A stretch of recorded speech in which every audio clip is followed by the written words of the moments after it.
Hi, I'm Alex. I'm just a guy that had a mental breakdown about the state of the world and put it up on YouTube, and then no one watched it. So now I'm on a journey to make sure that never happens again. This is S.O.L.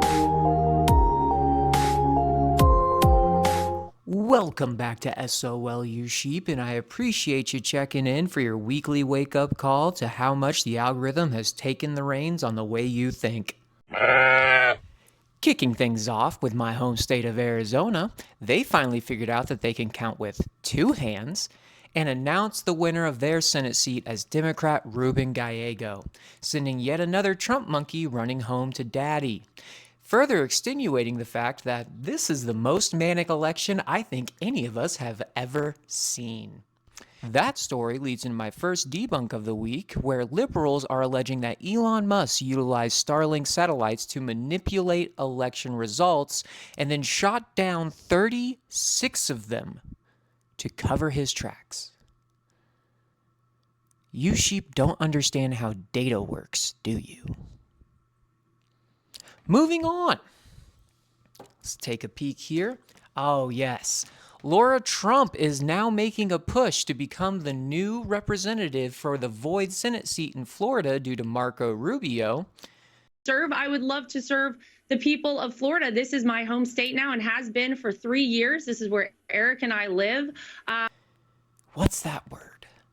I can't think what. Come on. I know you guys know it. What's the word? Yeah, that's it. Because that's definitely not nepotism. And that's definitely not how we ended up in this mess in the first place.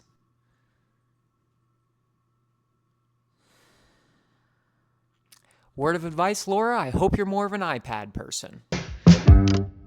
Finally, we are starting to see more stories coming up about the CHIPS Act that really got put on blast about 2 weeks before the election when another Trump monkey that goes by the name of, yes, Mike Johnson heard Trump say on a podcast in a throwaway comment that the CHIPS Act is shit and we should get rid of it. Thank you very much for your time. I really appreciate it. So, two quick questions, if I may. The former president has said that he doesn't support the CHIPS and Science Act. You voted against it. If you have a Republican majority in Congress and Trump in the White House, will you guys try to repeal that law? I expect that we probably will, but we haven't developed that part of the agenda yet. We got to get over the election first, and that's why we're so happy to be in New York's 20. That's dumb. But don't worry. He walked his comments back as soon as he realized that taking away an act that prioritized manufacturing of semiconductor chips within the U.S. is a bad idea. Now, I know what a lot of Republicans are saying, and to be fair, they have some good points about the act. The act is a great bill that prioritizes creating American jobs in our market to help fuel economies and push us over the hump of becoming a major technological deporter rather than relying on China. Great idea and concept. Our follow-through wasn't great. You see, the problem is, as you can see on this graph right here, of the top 3 companies that were allotted the most amount of money, we have currently seen about 20,000 layoffs before they've gotten a single dime. So now the federal government's like, yo, we can't give you $8.6 billion because we're starting off in a 15,000 person hole of creating jobs, while we've got other companies down here say like, hey, what do you know, Microchip, who's right down the street from me, hasn't laid anybody off, and they got $162 million, million, not billion, million, and we've got 8.6 billion sitting in limbo because everyone's like, I don't know if we should give them the money, but like, there's nothing in the bill that says we can't. It's almost like we should have a department that's focused on operational workflow and efficiency and responsibly spending our money.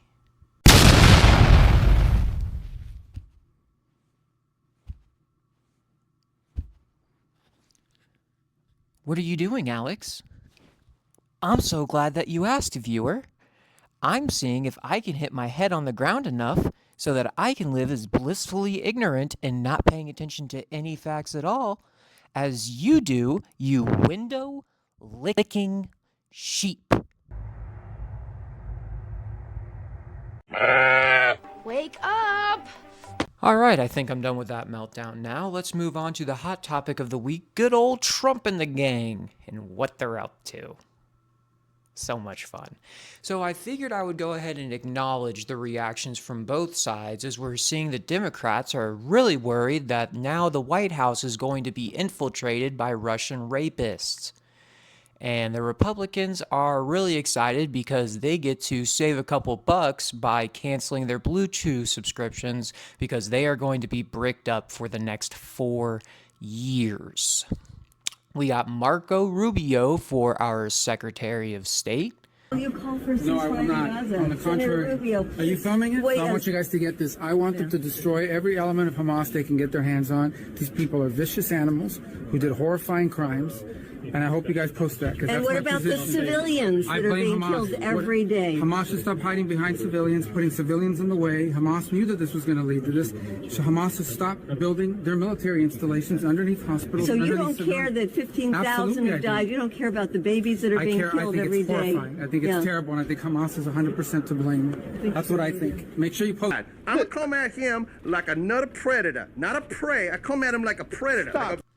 Okay, who's up next? Oh, right, the Russian sleeper agent Tulsi Gabbard as our Director of National Intelligence.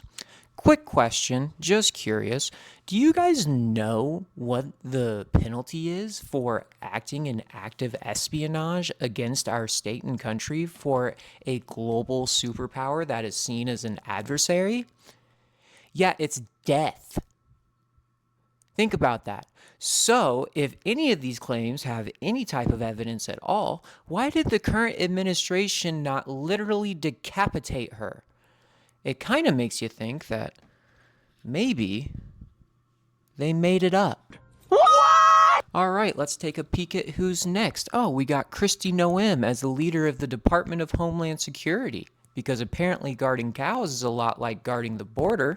Just like guarding Dorito bags was a lot like guarding one of the most important people in the country. We just don't learn, do we, America? We don't. Our nomination for the Attorney General is already off to a killer start, as he's already under active investigation by the House Ethics Committee for sleeping with a minor, and before they released the report on the investigation, he resigned. Not a good look, bro. Not a good look.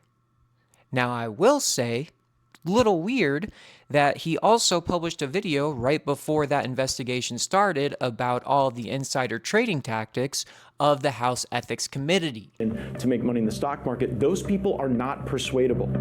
In 2012, after a glut of negative press, Congress passed a law called the Stock Act, which required them to disclose their trades. We should limit any elected official from owning stocks in industries that they have the power to impact.